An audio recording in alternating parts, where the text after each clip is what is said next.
When we talk about future missile warfare, one name keeps coming up again and again: China's AQ-26. You might not have heard much about it yet, but trust me, this missile system could quietly redefine how nations defend themselves in the 21st century. Imagine a shield so advanced that it can hit an incoming ballistic missile traveling at several kilometers per second, head-on in the darkness of space. That's what the AQ-26 is all about. It's China's most ambitious step toward building its own version of the American THAAD or even the Navy's SM-3 interceptor. Now, what makes the AQ-26 so important? First, this isn't your ordinary surface-to-air missile. The AQ-26 belongs to a new generation of hit-to-kill interceptors designed to destroy enemy missiles not with an explosion, but with a precise collision. That means zero margin for error. The guidance system must be so accurate that the warhead slams directly into its target, like hitting a bullet with another bullet. That's the kind of capability only the world's top military powers have tried to master, and China seems to be joining that elite club. The AQ-26 is expected to have a range of around 400 kilometers, with an intercept altitude that could stretch up to 150 or even 200 kilometers above the Earth's surface. That's basically outer space territory where ballistic missiles travel before re-entering the atmosphere. By being able to strike targets at that altitude, the AQ-26 gives China a defensive reach that extends far beyond its borders. It's not just protecting one base or one city, it's potentially shielding entire regions from attack. To make that possible, the missile relies on multi-mode guidance, combining active radar, onboard sensors, and possibly an advanced infrared seeker. This lets it track and chase down enemy missiles during their mid-course or terminal flight phases. It can engage not just short-range threats, but also intermediate-range ballistic missiles, the kind of weapons that could come from the Pacific, from U.S. bases in Japan, Guam, or even from aircraft carriers. And speaking of carriers, here's where things get even more strategic. There are reports suggesting a naval variant of the AQ-26 might eventually be fitted onto China's massive Type O-55 destroyers, those powerful warships that already carry advanced radar and long-range strike missiles.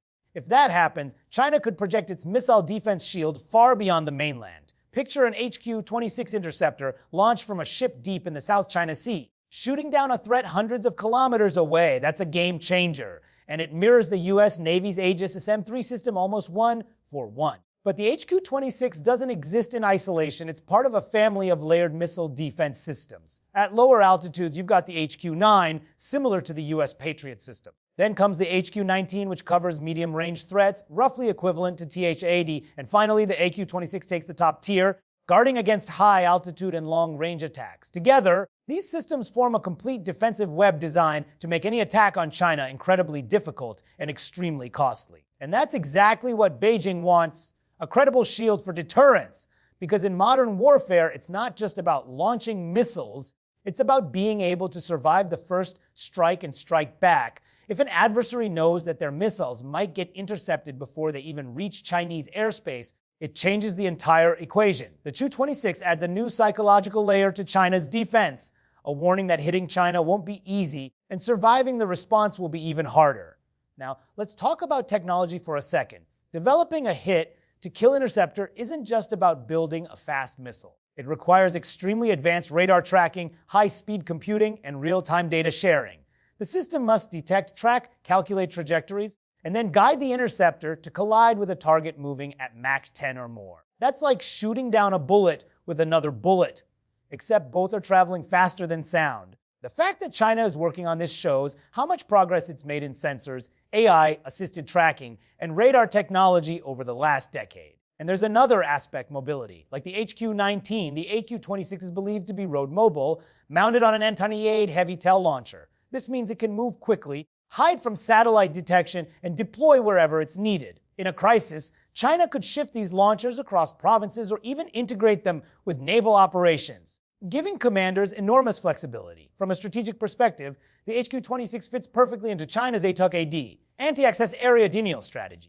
This doctrine is designed to push potential adversaries like the United States away from China's sphere of influence. If China can defend its airspace and coastline with multi-layered missile shields and extend that protection across the sea with ship-based interceptors, it could effectively control who operates safely near its territory. For U.S. and allied forces, that means a lot more risk when approaching Chinese waters. But let's not forget, this isn't just a defensive tool. In the world of geopolitics, defense systems are often as intimidating as offensive ones. The HQ-26 sends a clear message: China can now defend itself against some of the most advanced missile threats in the world. It tells potential adversaries that even a large-scale missile barrage might not guarantee success. And for China's allies or partners, it signals technological confidence and military maturity. However, with great capability comes great competition. Systems like HQ-26 inevitably push rival nations to upgrade their own arsenals. The US, Japan, and South Korea are all working on enhanced missile defense networks. So while the HQ-26 strengthens China's security, it also fuels a regional arms race, one centered around interception, detection in space, base tracking. The future of warfare might not just be about who fires first, but who can intercept best. As of now, China hasn't publicly revealed all the details. That's typical for projects of this scale. But defense analysts believe tests are ongoing, possibly from inland ranges where the PLA practices exo-atmospheric intercepts. Once operational, the HQ-26 will likely guard strategic zones, maybe near Beijing, key coastal regions, or close to military hubs like Hainan, and the naval version proves successful, expected to become a floating guardian for China's expanding navy. In short, the HQ-26 isn't just a missile, it's a symbol of technological ambition and strategic foresight. It represents China's determination to secure the skies above its borders and even the space beyond them. Whether you view it as a defensive masterpiece or a challenge to US supremacy, one thing is certain: the race for missile dominance just got a lot more intense. And as always, if you found this analysis insightful, make sure to hit that like button, subscribe to the channel, and turn on notifications, because there's much more coming your way about the evolving balance of global power.